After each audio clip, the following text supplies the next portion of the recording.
नमस्कार दोस्तों, आपका इन्वेस्टवाइज में बहुत बहुत स्वागत है। और आज की मार्केट जब खुली उसके थोड़ी देर तक 1 डेढ़ घंटे तक तो पता नहीं चल रहा था मार्केट ऊपर बंद होगी या नीचे बंद होगी। इतनी ज़्यादा वॉलेटिलिटी थी। और सिर्फ निफ्टी और बैंक निफ्टी में फ़र्क ये था कि दोनों उल्टे डायरेक्शन में बंद हुए। निफ्टी हल्का सा ऊपर बंद हुई और बैंक निफ्टी थोड़ा सा नीचे बंद हुई। तो इस वीडियो में हम बात करेंगे आज के मार्केट समरी के बारे में।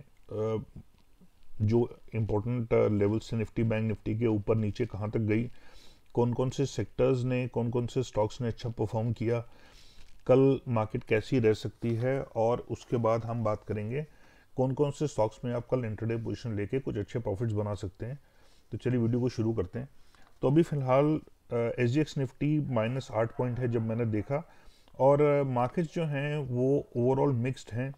अभी यूएस मार्केट्स खुले नहीं हैं, लेकिन बाकी जितने मार्केट्स हैं वो मिक्स्ड हैं। हल्का सा ग्रीन थोड़ा ज़्यादा देखने को मिल रहा है, बट कुछ खास ऐसा नहीं है कि ग्रीन टिंज ज़्यादा है या जो मार्केट्स हैं वो बड़े स्ट्रॉन्ग हैं बाकी के जो ग्लोबल मार्केट्स हैं। और अगर हम सेक्टर्स की बात करें आज, तो जो सेक्टर्स पॉजिटिव में रहे निफ्टी के मतलब, और इम्पोर्टेंट बात देखिए क्या है कि निफ्टी आज 32 पॉइंट ऊपर तो रही, लेकिन उसका जो ट्रेंड, जो उसका जो डायरेक्शन था वो नेगेटिव था, क्योंकि एक रेड कैंडल बनी है। दैट मीन्स जहां निफ्टी खुली उससे नीचे बंद हुई है, जो क्लोजिंग थी वो ओपनिंग से नीचे थी। और बैंक निफ्टी ने तो वैसे ही अंडर परफॉर्म किया है, क्योंकि वो नेट नेगेटिव में ही माइनस हुई है, हालांकि बहुत कम, और लगभग अपने 50 डे मूविंग एवरेज के पास उसने सपोर्ट लिया है। तो अब देखते हैं कि बात करेंगे कल क्या होने वाला है। और आज जो सेक्टर्स पॉजिटिव में थे वो थे NFT energy, Nifty realty, Nifty commodities और पब्लिक सेक्टर एंटरप्राइजेस PSE। और जो माइनस में थे आज सेक्टर्स वो थे प्राइवेट बैंक, फाइनेंशियल सर्विसेज और PSU बैंक्स। और अगर हम निफ्टी की बात करें तो आज खुला 107 पॉइंट ऊपर, और लग रहा था बहुत ही पॉजिटिव आज का दिन रहेगा, बहुत ही स्ट्रॉन्ग रिबाउंड होगा। और जितने भी पिछले दिन के जो बहुत स्ट्रॉन्ग फॉल हुई है 4-5 दिन, उसका थोड़ा सा कवर अप आज निफ्टी कर पाएगा। लेकिन इतनी ज़बरदस्त वॉलिटिलिटी थी पहले खुलते ही कि एकदम से डिप कर गया, फिर ऊपर गया, फिर उसके बाद नीचे जब आया ऊपर जाने के बाद में, तो उसके बाद काफ़ी समय जो है वो सेम लेवल्स पे रहा। तो ऐसा लग रहा था कि कंसोलिडेशन हो रही है। 2-3 घंटे 4 घंटे उसने कंसोलिडेट किया। तो अब कल का दिन बड़ा इंटरेस्टिंग होगा। और 107 पॉइंट खुलने के बाद में वो ऊपर गया 179 पॉइंट्स तक पिछले दिन के मुकाबले, नीचे आया 24 पॉइंट तक माइनस में भी आया। इसीलिए मैं कह रहा हूँ वॉलेटिलिटी ज़्यादा थी, कहाँ पौने 200 पॉइंट ऊपर, कहाँ 24 पॉइंट नीचे, और फाइनली बंद हुआ 32 पॉइंट ऊपर। और आज के जो निफ्टी के गेनर्स थे वो थे Tata steel, Tata Motors, ONGC और हिंडाल्को। और जो आज के मेन लूजर्स थे वो थे Kotak Mahindra bank, Adani ports. Finally Adani ports minus में देखने को मिला, जबकि अदानी पोर्ट्स नॉर्मली पिछले काफ़ी समय से मोस्टली प्लस ही गेंस में ही रहा है। और नेक्स्ट है मारुति और फिर बजाज ऑटो। तो ये आज नेगेटिव स्टॉक्स थे निफ्टी के। और अगर हम बैंक निफ्टी की बात करें तो खुला वो 283 पॉइंट्स ऊपर, ऊपर गया 423 पॉइंट, नीचे गया 281 पॉइंट कल के मुकाबले, और फाइनली क्लोज हुआ 140 पॉइंट नीचे कल के मुकाबले। और आज जो गेनर्स थे बैंक निफ्टी के वो थे IndusInd bank, federal bank, state bank of India और ICICI बैंक। और जो आज लूजर्स थे बैंक निफ्टी के मेन सबसे बड़े, वो थे Kotak Mahindra bank, bank of Baroda, HDFC bank, axis bank और बंधन बैंक। तो ये मेन थे। और आइए देख लेते हैं कल कौन कौन से स्टॉक्स में आप इंटरडे पोजीशन लेके कुछ अच्छे प्रॉफिट्स बना सकते हैं। तो सबसे पहला स्टॉक है बालकृष्ण इंडस्ट्रीज। तो काफ़ी अच्छे रिटर्न जिसने दिए अभी तक, लेकिन पिछले काफ़ी समय से अगर आप देखें तो करीब 2-3 महीने से लगभग एक रेंज बाउंड है, कंसोलिडेट कर रहा है 1550 की रेंज नीचे की तरफ, और 1850 की रेंज लगभग ऊपर की तरफ, इसमें ही रहा है मोस्टली। और उससे भी कम टाइट रेंज में रहा है अगर हम सिर्फ इस पीरियड की बात करें। तो यहाँ पे ही थोड़ा सा इसने एक्सेप्शनली ऊपर बनाया था, और वो भी मेनली बजट के बाद में। उसके बाद काफ़ी शार्प फॉल हुई, फिर थोड़ा सा इसने कंसोलिडेट किया यहाँ पे, लेकिन उसको स्ट्रेंथ मिली नहीं और ये और नीचे चला गया। लेकिन आज जो इसने बाउंस बैक किया है काफ़ी अच्छा, लगभग ऑलमोस्ट 3.5%। और ये जो बाउंस बैक का लेवल है ये रहा है लगभग सॉरी 1518 रुपये। और ये इम्पोर्टेंट बात इसलिए है क्योंकि ये इन्हीं लेवल्स से पहले भी बाउंस बैक कर चुका था। यहाँ पे भी इसकी जब सेलिंग आई तो यहाँ पे इसने कंसोलिडेट करके ऊपर बाउंस बैक किया था। और आज जबकि निफ्टी का जो मेन डायरेक्शन है वो नीचे की तरफ रहा, उसके बावजूद भी ये लगभग सेम लेवल्स पे खुला पिछले दिन के मुकाबले, रफली हल्का सा गैप अप भी आप कह सकते हैं खुला। और नीचे का लेवल इसने टेस्ट किया लगभग 1518 का, और काफ़ी अच्छा इसने क्लोज किया है और नियर द हाईस क्लोज किया इसने। तो ये दिखाता है कि ये स्ट्रेंथ इसकी है। और आरएसआई भी अब ऊपर मुड़ चुका है, और वॉल्यूम्स जो थे वो इसके नॉर्मल जो इसके एवरेज वॉल्यूम्स रहते हैं वो लगभग उनके आसपास ही थे, तो बहुत ज़्यादा और यहाँ बहुत कम वॉल्यूम्स नहीं थे। तो हो सकता है यहाँ से अब ये ऊपर जाए। और देखिए स्टोकेस्टिक्स और विलियम्स भी नीचे हैं, और हल्का सा क्रॉसओवर मिल गया है स्टोकेस्टिक्स की तरफ से भी, और विलियम्स की लाइन भी हल्का सा 80 से ऊपर आ चुकी है। तो यहाँ से हो सकता है थोड़ा से हाइस ये पिछले जो है अटेम्प्ट करे। आने वाले दिनों में हो सकता है आपको 1650 1675 के लेवल भी देखने को मिले, या पुराने हाइस भी आने वाले दिनों में टेस्ट करे। तो कल का दिन इसके लिए ऊपर का दिन हो सकता है। तो कल अगर ये 1592 से ऊपर ट्रेड करता है या ऊपर का ट्रेंड दिखाता है तो इसमें 1585 का आप स्टॉप लॉस लेके इसमें एक बाइंग पोजीशन ले सकते हैं अगर ये ऊपर का ट्रेंड दिखाता है। तो मेरा ईमेल आईडी है investwise0070@gmail.com।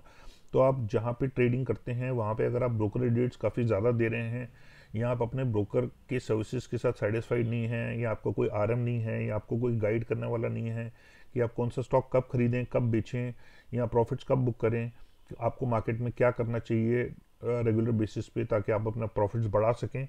तो अगर ये सब गाइडेंस आपको नहीं मिलती है तो आप मुझे इस ईमेल एड्रेस पे लिख सकते हैं जो डिस्क्रिप्शन में भी दी हुई है, और वहाँ से मैं आपका हेल्प करूँगा एक बहुत ही रिप्यूटेड ब्रोकिंग हाउस के साथ आपका अकाउंट शिफ्ट करने में, ताकि आपको ब्रोकरेज रेट्स कंपैरेटिवली कम भी मिलें जो आप अभी दे रहे हैं काफ़ी ज़्यादा, और साथ में आपको बेटर सर्विसेज भी मिलेंगी और आपको गाइडेंस भी मिलेगी, और आप देखिएगा कि आपके प्रॉफिट्स में पहले जो आप कमाते थे उससे काफ़ी ज़्यादा इंप्रूवमेंट आपको देखने को मिलनी चाहिए, आपको देखने को मिलेगी। तो आप मुझे अगर आप इस बात का बेनिफिट उठाना चाहते हैं तो आप मुझे इस ईमेल एड्रेस पे लिख सकते हैं, और आपको बाद में ही फ़र्क मालूम पड़ पाएगा जब आप मेरे साथ जुड़ेंगे। और अगर आप मेरे टेलीग्राम चैनल के मेंबर नहीं हैं या मुझे ट्विटर पे फॉलो नहीं करते हैं तो दोनों के लिंक्स डिस्क्रिप्शन में दिए हुए हैं, वहाँ पे क्लिक करके मुझे फॉलो कर सकते हैं या मेरे साथ जुड़ सकते हैं। नेक्स्ट है स्टॉक एचडीएफसी बैंक। तो एचडीएफसी बैंक ने जो यहाँ पे हाइज बनाए थे उसके बाद कंसोलिडेट यहाँ पे किया, नीचे गया फिर ऊपर गया, लेकिन ये 1625 का जो लेवल है वो इसके लिए थोड़ा सा टफ साबित हो रहा है। उसके बाद इसमें थोड़ी प्रॉफिट बुकिंग आई, और इम्पॉर्टेंट बात ये है कि ये जो लंबा कैंडल है बार है इसकी क्लोजिंग इससे नीचे हुई है, दैट मीन्स वीकनेस देखने को मिल रही थी। हालांकि ओवरऑल मार्केट्स भी ज़्यादा डाउन थी, बैंक निफ्टी काफ़ी ज़्यादा गिरे, और पिछले 2 दिन में इसने कंसोलिडेट किया, इसमें काफ़ी अपर शैडो भी देखने को मिले। तो आज का दिन क्योंकि एक मोमेंटम था ऊपर का मार्केट का खास करके शुरुआत में, और तो आज ये थोड़ा सा पिछले अपने हाइस को रीअटेम्प्ट कर सकता था, लेकिन आज इसने नेगेटिव ट्रेंड दिखाया। तो इसका मतलब इसमें जो आज कैपिटलाइज करने की अपॉर्चुनिटी थी वो इसने गंवा दी, और बिल्कुल भी अटेम्प्ट नहीं किया ऊपर जाने का, जबकि पिछले 2 दिन मार्केट काफ़ी ज़्यादा गिरी थी और एचडीएफसी बैंक ने स्टेबलाइज किया था बैंक निफ्टी को भी और निफ्टी को भी। तो आज इसके लिए अच्छा मौका था ऊपर जाने का, लेकिन क्योंकि नहीं गया है और काफ़ी डिसेंट वॉल्यूम्स के साथ में ये आज नीचे आया। हालांकि फॉल बहुत ज़्यादा नहीं था, सिर्फ 1.25% का था, लेकिन ऐसा लगता है कि यहाँ पे वीकनेस इसमें थोड़ी सी और जारी रह सकती है। और अगर ये कल 1525 से नीचे ट्रेड करता है या नीचे का ट्रेंड दिखाता है तो 1535 का स्टॉप लॉस लेके इसमें एक सेलिंग पोजीशन ली जा सकती है, क्योंकि देखिए इंडिकेटर सारे नीचे जा रहे हैं, आरएसआई भी नीचे जा रहा है, विलियम्स और स्टोकेस्टिक्स भी नीचे जा रहे हैं। तो हो सकता है आने वाले दिनों में आपको कुछ लोअर लेवल्स देखने को मिलें, तो करीब 1475 1500 का लेवल भी आने वाले दिनों में आपको दिख सकता है, और उसके बाद आप नीचे के भी लेवल्स देखेंगे एचडीएफसी बैंक में। नेक्स्ट है इंडियाबुल्स हाउसिंग फाइनेंस। तो इंडियाबुल्स हाउसिंग फाइनेंस ने यहाँ जो हाई बनाया उसके बाद में कंटिन्यूसली नीचे आया काफ़ी दिन, फिर बजट के बाद इसने फिर एक अटेम्प्ट किया ऊपर जाने का, लेकिन ये जो लेवल्स थे 240 के, इससे ऊपर क्लोजिंग नहीं दे पाया। इसने 2-3 बार अटेम्प्ट किया, पहले इन दोनों बार, फिर नीचे आया, फिर इसने इस बार भी अटेम्प्ट किया, नहीं सक्सेसफुल हो पाया, तो इसमें फाइनली सेलिंग आ चुकी है। और ये जो इसके लेवल्स हैं ये पिछले काफ़ी दिनों के लोज हैं, और आज का दिन भी इसका पूरा नीचे की तरफ ही रहा है। हालांकि जो बहुत हैवी सेलिंग आई थी उसमें कुछ खास इसने लोज नहीं बनाए थे, लेकिन अब इसमें शायद हिम्मत नहीं दिख रही और ऊपर जाने की।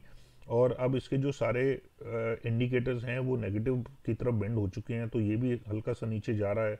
और विलियम्स और स्टोकेस्टिक्स भी काफ़ी ज़्यादा नीचे की तरफ डायरेक्शन है उनका, और विलियम्स तो नीचे पहुंच चुका है, स्टोकेस्टिक्स भी उसको फॉलो कर रहा है। और इसमें भी जो इम्पोर्टेंट बात यह है देखने की कि आज बल्कि जबकि निफ्टी और बैंक निफ्टी दोनों ने ही काफ़ी एक अच्छा हाई बनाया था पिछले दिन के मुकाबले, लेकिन इसमें अपर शैडो बहुत ही ना के बराबर मिला और लोअर शैडो भी है नहीं। दैट मीन्स कुछ खास buying towards the and I नहीं। जबकि बैंक निफ्टी ने भी रिकवर किया अपने लोज से और निफ्टी ने भी रिकवर किया अपने लोज से, तो इसमें कुछ खास आया नहीं है। तो ऐसा लगता है इसमें और सेलिंग देखने को मिल सकती है। तो अगर ये कल 215 से नीचे ट्रेड करता है या नीचे का ट्रेंड दिखाता है तो 217 का स्टॉप लॉस लेके इसमें एक सेलिंग पोजीशन ली जा सकती है। नेक्स्ट स्टॉक है मन्नापुरम फाइनेंस। तो यहाँ पे इसने बजट के बाद काफ़ी अच्छा रनअप देखा, बहुत ही स्ट्रॉन्ग, और कुछ ही दिनों में काफ़ी ज़्यादा इसने रिटर्न्स अच्छे दिए। लेकिन उसके बाद से इसमें फॉल भी 2 दिनों में काफ़ी ज़्यादा आई यहाँ पे। उसके बाद में इसने कंसोलिडेट करने की कोशिश की, लेकिन इसने पुराने हाइस से ऊपर क्लोज करने की बिल्कुल नहीं कोशिश की। हालांकि 1-2 बार रीअटेम्प्ट किया अपने पुराने हाइस को, जैसे यहाँ पे किया, ये यहाँ पे हल्का सा ऊपर गया, उसके बाद ये कंटिन्यूसली नीचे आ रहा है। और ये जो इसके लोज बने हैं ये भी पिछले दिन के लोज के से ज़्यादा नीचे बने हैं, और काफ़ी ज़्यादा मूविंग एवरेजेस से अपने नीचे ट्रेड कर रहा है। मूविंग एवरेज भी काफ़ी आसपास आ चुकी हैं, ज़्यादातर 200 दिन की अगर मूविंग एवरेज छोड़ दें तो बाकी जितनी मूविंग एवरेज हैं वो एकदम क्लोज आ चुकी हैं और किसी भी समय क्रॉसओवर दे सकती है नीचे की तरफ का। तो इसमें वीकनेस थोड़ा ज़्यादा देखने को मिल रही है। और आज इसमें बाइंग का बड़ा अच्छा मौका था, लेकिन इस स्टॉक ने अटेम्प्ट नहीं किया ऊपर जाने का और एकदम डोजी पैटर्न बनाया है। और इसका ज़्यादातर जो झुकाव था वो आप देख सकते हैं, लोअर शैडो काफ़ी बड़ा था, तो इसका मतलब इसमें सेलिंग की तरफ झुकाव ज़्यादा था, बाइंग की तरफ कम था, क्योंकि अपर शैडो इसका है नहीं।